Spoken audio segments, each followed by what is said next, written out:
The trunk was hidden under a false floor in Jonah Vale's tack room, and across the top, burned into a strip of worn leather, was a name Mercy Bell had not heard anyone speak kindly in years, her own. Mercy stood with one hand on the lantern and the other on the loose plank she had just lifted. Snow blew through the cracks in the wall. A mule kicked once in the stall behind her. The whole barn seemed to breathe around that secret. She had married Jonah Vale to survive a Wyoming winter, nothing more. At least that was what she had told herself. But there it was, an iron-banded walnut trunk, brass latch, leather tag, her name, Mercy Bell.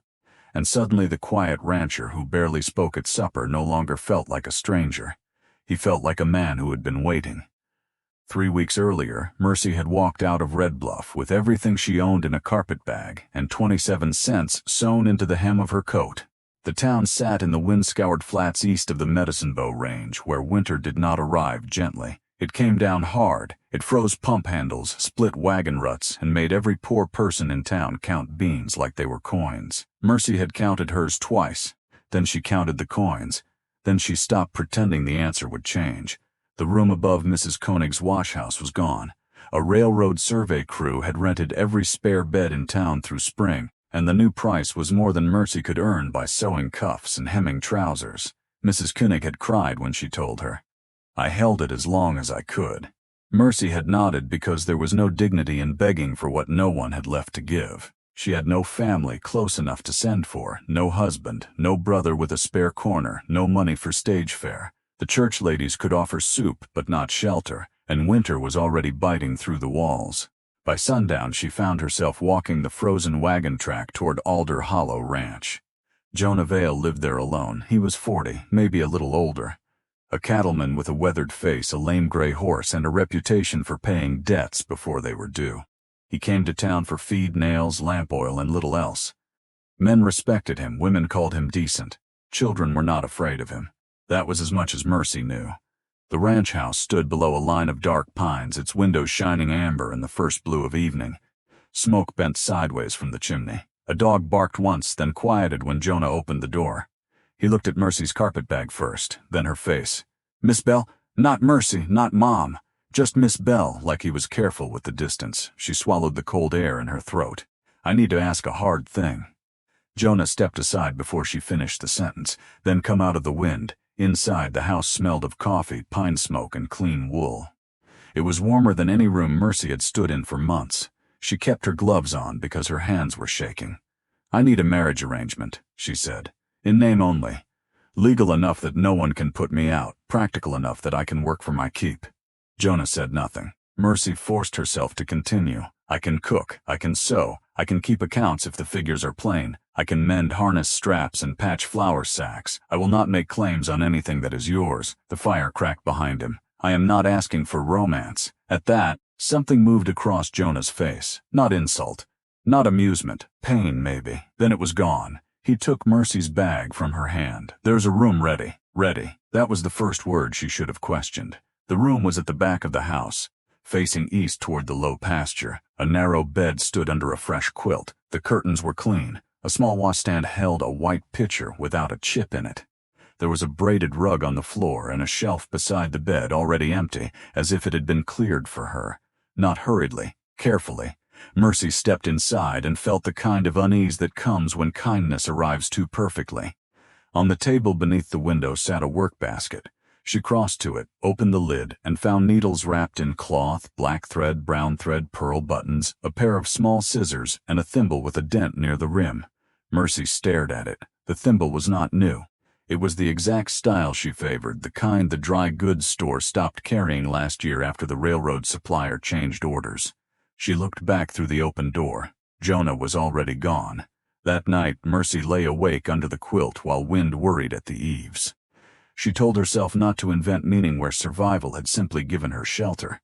But the room did not feel like charity. It felt like an answer to a question she had not asked aloud. The marriage was recorded 2 days later at the county clerk's office. The clerk, Mr. Dibbs, was half blind and more interested in the stove than the ceremony. He scratched their names into the ledger, stamped the paper, and wished them both ordinary luck, which was the only kind most people trusted in that country. Jonah bought flour, salt pork, coffee, and a bolt of gray calico before they rode home. Mercy noticed he did not ask what color she liked. He already seemed to know not to buy yellow. Life at Alder Hollow settled into a rhythm so quiet it made Mercy suspicious. Jonah rose before daylight. He fed cattle, checked ice on the troughs, repaired fences, and came in with snow on his shoulders and few words in his mouth. Mercy made biscuits. She stretched stew. She patched his gloves where the seams had split and turned old shirts into serviceable rags. At night she copied numbers from his ranch receipts into a ledger because Jonah's handwriting looked like barbed wire had learned to walk. He thanked her every time. Not grandly, just enough. And then the small impossibilities began to gather. A chair appeared by the east window, set exactly where morning light fell longest. A shelf was added in the pantry, low enough that she could reach it without standing on a box. A jar of horehound drops sat beside the stove on the day her cough returned, though she had not mentioned her throat to anyone. In the barn, Jonah introduced her to a brown mare with a white star and a temper soft enough for a child. Her name's Pickett, he said.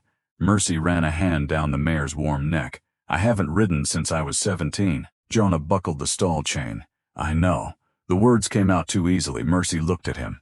Jonah's hands paused on the chain. For 1 second, the barn went still around them. Then he turned away and said, She won't throw you. Mercy should have asked him then. She did not, because part of her feared the answer, and another part feared there was no answer at all, only a lonely man who had guessed too much. By December, Red Bluff had made a meal of the marriage. Mercy heard pieces of it everywhere, at the dry goods counter, outside the church gate, behind the post office where women thought the wind covered their voices. She married him for the roof. He must be desperate. She'll leave when the thaw comes. The worst came from Agnes Voss, who owned more opinions than kindness and lent both freely. Agnes had once offered Mercy work, then paid her in leftover soap and advice. Now she smiled whenever Mercy entered a room. That smile cut cleaner than a knife. Jonah never asked what people were saying, but he seemed to know when town had put its hands on her again. One evening after Mercy returned from Red Bluff with a stiff back and silent mouth, she found him at the chopping block behind the house. He split a log clean through. Did someone trouble you? No. He set another log upright. Mercy wished he would believe her. She wished he would not. Jonah lifted the axe, then let it rest. If you ever want me to hear it, I will. That was all. Not if you want me to fix it. Not if you want me to fight. Just hear it. Mercy carried that sentence into the house like something warm tucked under her coat. Christmas passed without ceremony. Jonah carved a little wooden spool holder and left it beside her sewing basket.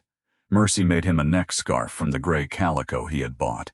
He touched the scarf as if it were too fine for him, though it was plain and uneven at one edge. Thank you, he said. Mercy had to look away. By the first week of January, the weather turned cruel. Snow sealed the ranch road, cattle bunched along the windbreak.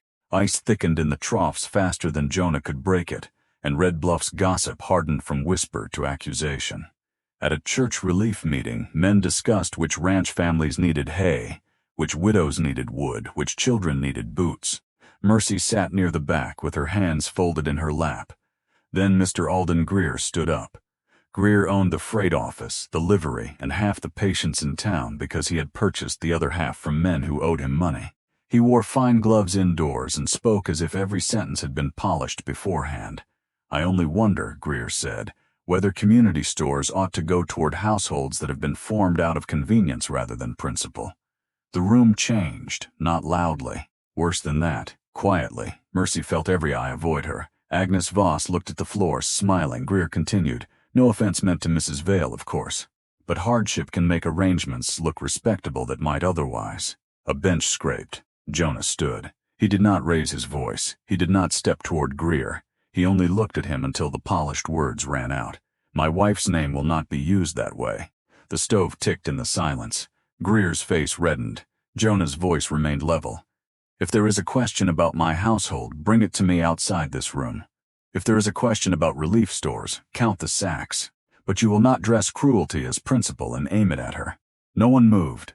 Mercy stared at Jonah's back. She had expected defense to feel embarrassing, like another kind of debt. It did not. It felt like a door closing between her and the cold. On the ride home, the sky bruised purple over the hills. Mercy kept both hands on the reins and said nothing for nearly a mile. Finally, she asked, Why did you do that? Jonah looked ahead. Because it was true. What was? That they used your name wrong. Mercy waited for more. Jonah gave her no more. That was the trouble with him. He never took more of a moment than he believed he was allowed. 2 days later, the first real clue arrived from an old woman with bad knees and too much memory. Mrs. Pike from the post road came to Alder Hollow with a basket of dried apples and stayed for coffee while the wind shook snow from the porch roof. She warmed her hands at the stove and looked around the kitchen. Jonah did fine work on this place last summer. Mercy glanced up from the dough she was kneading. Last summer? Oh, Mercy, yes. Painted the back room twice because he said the first color looked sickly. Put in the shelf by that bed. Hunted everywhere for a clean wash pitcher. I told him he was fussing like a bride's aunt. The dough stuck cold to Mercy's fingers. When was this? Mrs. Pike considered. Late July into August. Before the haying was even finished, Mercy pressed her palm into the dough and felt the table tilt beneath her, though it had not moved. Late July. Mercy had not come to Alder Hollow until November. She had not spoken to Jonah about marriage until the evening she arrived with the carpet bag. That night, after Jonah had gone to check a gate latch in the storm, Mercy walked through the back room with a lamp in her hand. The curtains, the shelf, the quilt, the work basket. Not charity, preparation for her. The thought frightened her more than gossip ever had, because gossip could be endured. It was ugly, but simple. This was not simple. This was kindness with roots under it. And Mercy did not know whether roots were shelter or trap until she found where they led. The answer came in the worst storm of the season. It rolled down from the mountains before dusk, carrying snow so thick the pasture vanished beyond the pump. Jonah rode out to bring 2 young steers behind the wind fence and told Mercy he would be back before dark. Dark came. Jonah did not. Mercy waited until the fire burned low and the clock ticked too loudly on the mantel. Then she heard a loose shutter slam from the barn. She took the lantern and crossed the yard with her shawl wrapped over her head. Snow hit her face like thrown sand. The barn door bucked against its rope. She slipped inside, tied it down, and checked the stalls by lantern light. Pickett nickered softly. The tack room door stood open. That was strange. Jonah kept it latched, always. Mercy stepped closer. Behind a saddle rack, a draft came through the wall low to the floor. She lifted the lantern and saw one plank sitting slightly higher than the others. Not much, just enough for a shadow to show. Her pulse began to beat in her ears. She pulled the saddle rack aside. The plank had an iron ring set into it, dark with age. Mercy stared at it for a long moment. Then she hooked 2 fingers through the ring and lifted. A narrow space opened beneath the tack room floor. Inside sat an iron-banded walnut trunk, old oiled, protected from dust. A leather tag had been fastened to the lid. Mercy lowered the lantern until the flame showed the burned letters clearly. Mercy Bell. For a while she could not move. The storm beat against the barn. Pickett shifted in her stall. Snow hissed under the door. Mercy knelt.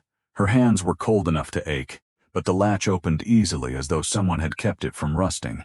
Inside lay a folded quilt. Not the quilt from her room. This one was cream and blue, stitched in careful squares. At one corner in red thread were the initials MB. Beneath the quilt lay envelopes. Dozens of them, all tied with brown string. Mercy took the top one and held it near the lantern. Miss Mercy Bell. The date in the corner was March 1879. 7 years before she had knocked on Jonah's door. Her breath caught so sharply it hurt. She opened the envelope. The handwriting was plain, upright, and more careful than the numbers in his ledger. I saw you at Whitcomb's store today. You gave your bread money to the porter boy because his mother was sick again. You thought no one noticed. I did. I wanted to tell you that goodness should not have to hide. I did not say anything. It did not seem my place. Jonah. Mercy sat back on her heels. The barn tilted around her. She opened another. This one was dated the year her mother died. You stood outside the church after the service and kept thanking people for coming. Though half of them left before the hymn was finished, I had my hat in my hands. I took 3 steps toward you and stopped. There was nothing useful I could say. I am writing it here because paper cannot crowd a grieving woman. Another was from the spring she lost her work at the shirt laundry. She mended a stranger's coat today on credit. He will not pay her. I know it, and I think she knows it too. Still, she stitched the lining as if someone's warmth mattered more than being cheated. Mercy pressed the paper to her mouth. The letters were not love letters in the way dime novels made love sound. They did not flatter. They did not beg. They did not imagine her grateful. They watched, carefully, quietly, sometimes clumsily, always from a distance that cost him something to keep. One envelope held only 2 lines. "I hope she never needs my door, but if she does, it will open." Mercy read that line until the ink blurred. For years she had believed her life had passed through town like smoke, seen only when it bothered someone's eyes, forgotten when it drifted on. But Jonah had seen the ordinary things, the empty basket, the cough she hid in her sleeve. The morning she opened the laundry before sunrise. The afternoon she sold her mother's blue brooch and came out of the pawn office with her face white and dry-eyed. He had seen all of it, and he had done the one thing no one else had done. He had made room without making a claim. A sound came from the yard. Mercy froze. Then the barn door shoved open, and Jonah staggered inside with snow across his coat and blood darkening one sleeve. "Jonah." He caught himself on the stall rail. "Steer cut the wire." "I'm all right." He was not all right. His face had gone gray around the mouth. Mercy shoved the letters back into the trunk, lowered the lid, and ran to him. For the next hour there was no room for questions, only hot water. Torn cloth, a gash along his forearm where wire had opened him deep enough to scare her. Jonah sat at the kitchen table while Mercy cleaned the wound with whiskey and tied it tight with strips from an old sheet. He never flinched until she touched the torn skin. Then he looked at her face and flinched more. "You found it," he said. Mercy's hands stopped. The kitchen went quiet except for the wind and the clock. "I did." Jonah looked down at the bandage. "I meant to move it before you ever used that tack room." "Why didn't you?" His mouth tightened. "Because part of me thought hiding it better would make it worse." That was the first honest sentence between them that did not hide behind practicality. Mercy tied the bandage off. "You wrote to me for 7 years. Yes, you never sent them." "No, why?" Jonah's eyes lifted to hers. "Because wanting to be kind to you did not give me the right to enter your life." Mercy felt the answer land somewhere deep. Not perfect, not simple, but clean. She sat across from him.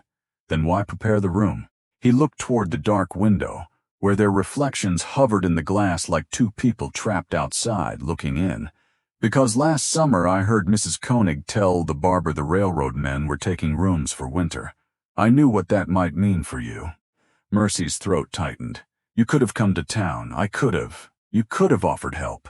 I thought about it every day." "And?" Jonah turned back. "And I could not find a way that did not make your poverty stand between us like a handbill nailed to the wall. So he built the room." Mercy understood then. Not all of it, maybe not even most, but enough. The next morning brought more than clear sky. It brought Alden Greer. He arrived in a sleigh with 2 men, a black satchel, and a face that said the storm had not cooled him. Jonah met him on the porch with his wounded arm inside his coat. Mercy stood just behind the door. Greer claimed an old water-right lien attached to Alder Hollow's Lower Creek access. He had papers, or what he wanted to pass for papers.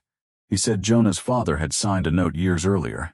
He said the debt had transferred. He said the east pasture could be seized before spring drive if the matter was not settled. Jonah listened in silence. Mercy did not. She had spent weeks organizing his accounts. She knew the drawers, the old receipts, the tax stamps, the brittle documents tied in twine. More than that, she had copied deeds for Mr. Dibbs the winter before when his eyesight first failed. And she remembered something Greer did not know she remembered. Mercy walked into the office, opened the bottom drawer, and pulled out the county water ledger from Jonah's files. Then she took a folded plat map from the tin box under the desk. When she returned, Greer was explaining how unfortunate legal confusion could be for a man who resisted reasonable settlement. Mercy placed the ledger on the porch rail. "This is the 1881 Creek filing." Greer's eyes flicked to her. She opened the book to the marked page. "Alder Hollow's lower water was not held under your note. It was attached to the Territorial Improvement Grant after Jonah's father cut the irrigation ditch. Different filing, different signature, different obligation." One of Greer's men leaned in. Mercy unfolded the map, and here is the clerk's seal. Mr. Dibbs miscopied the east boundary in the duplicate book, but the original shows the ditch line here. Her finger pressed the paper. "Which means your claim is against dry scrub that Alder Hollow does not use, not the creek and not the pasture." Greer's polished face changed by inches. Jonah looked at Mercy as if she had opened a locked door in the air. Greer tried to recover. "I doubt you understand the legal." "I understand copies," Mercy said. "I understand signatures. I understand the difference between a man's debt and a man's land." The wind moved across the porch. Nobody spoke. Finally, Greer folded his papers too sharply and put them back in the satchel. "This is not finished." Mercy held the ledger open. "It is finished enough for today."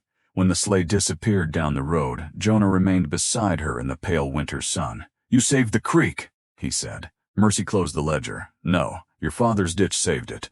Mr. Dibbs's seal saved it. I only knew where to look." Jonah's expression softened. "That is not a small thing." Mercy wanted to laugh, but the sound nearly broke. For years, people had made her usefulness feel like a favor they allowed her to perform. A hymn here, a receipt copied there. A sick room watched through midnight and paid for in leftovers. Now Jonah looked at her as if her knowledge had weight, as if what she carried in her mind had helped hold the ranch in place. That evening, after the bandage was changed and the lamps were lit, Mercy brought the bundle of letters in from the barn. She placed them on the kitchen table between them. Jonah did not touch them. "I am ashamed you found them that way," he said. Mercy sat down. "I was frightened when I found them." "I know, I was angry too," he nodded once. "You had cause." She studied him in the lamplight, the quiet man, the patient man, the man who had built a room before she needed it, and still let her knock. "You loved a version of me that could not answer you." Jonah swallowed. "Yes. That is a dangerous thing. Yes. Do you understand that?" His voice was rougher when he answered. "I do now more than ever." Mercy reached for the top envelope. "And do you love the woman sitting here?" Jonah looked at her then, not at the letters, not at the floor, not at the wound on his arm, at her. "Yes," he said, "but she owes me nothing for it." There it was, the truth that made the whole house feel different, not a debt, not a trap, not a bargain hidden underneath the first bargain. Mercy looked around the kitchen, the mended chair, the lamp, the shelf within reach, the workbasket by the east window, the scarf folded over Jonah's coat peg because he had worn it every morning since Christmas. All of it had been waiting, but none of it had been holding her. The difference was everything. Spring came late to Alder Hollow. Snow retreated into the pine shadows, the lower creek broke free and ran bright over stone. Cal staggered through wet grass on new legs, and Pickett carried Mercy along the fence line without once testing her courage. Red Bluff changed its talk when Greer's claim failed. Towns always did. The same people who had whispered now nodded as if they had known Mercy's worth all along. Mercy let them have their comfort. She had found better. By April, a small sign hung beside the ranch road. Mercy Vale suing, accounts. And fine-mending Jonah carved the letters himself, then stood back while Mercy corrected the spacing. Customers came first with torn cuffs and saddle blankets. Then with account books they could not balance. Then with letters they wanted copied clean enough to send east. The back room became a workroom. Jonah widened the window ledge so the morning light stayed longer across Mercy's table. He built shelves for thread, ledgers, paper, and ink. The walnut trunk no longer hid under the tack room floor. It sat at the foot of their bed. Sometimes Mercy opened it. Sometimes she did not. The letters remained tied with brown string, not because they needed hiding anymore, but because some things deserved to be kept carefully, even after they had done their work. One evening, when the creek was loud with meltwater and the first meadowlarks called from the fence posts, Jonah came in from the barn carrying a small envelope. No string, no old date, no Miss Bell written across the front, just Mercy. He set it on the table. "I wrote one I intend to give you." Mercy looked at the envelope, then at him. "You did?" He smiled a little. "It's shorter than the others." She opened it. Inside were 5 words. "Stay because you want to." Mercy read them once, then again. Outside, the last light moved over the pasture. Inside, the room they had both been afraid to name stood warm around them. Mercy folded the paper and put it with the others. Then she crossed the kitchen, took Jonah's hand, and held it without needing winter, fear, hunger, or law to explain why. She had come to Alder Hollow asking for shelter. She had found a room made ready, but the choice to stay was hers, and at last the house stopped waiting.